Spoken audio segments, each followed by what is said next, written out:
C'est-à-dire que c'est typiquement une innovation qui n'est pas venue du système d'encadrement de l'agriculture traditionnelle, mais des agriculteurs pour des raisons essentiellement d'ordre économique.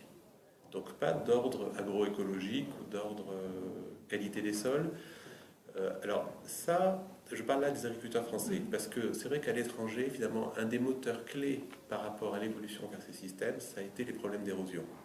Et donc de perte du sol. Et le succès de ces systèmes, notamment en Amérique du Sud, mais aussi en Amérique du Nord, ça a été pour lutter contre l'érosion éolienne ou contre l'érosion hydrique.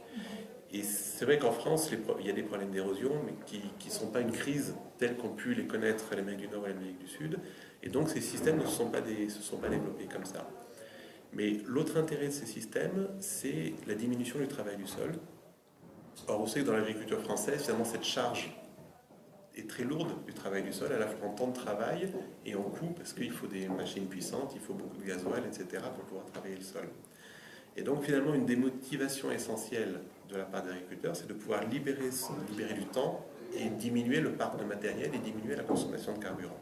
Donc ça a été un moteur très puissant qui fait que ça s'est développé. Arriver notamment à aller vers des formes de semis-direct, donc de semis sans aucun travail du sol, ça nécessite à la fois des semoirs spécifiques, mais aussi une capacité à utiliser ces semoirs, à savoir les régler, à savoir, voilà, qui est tout un apprentissage finalement.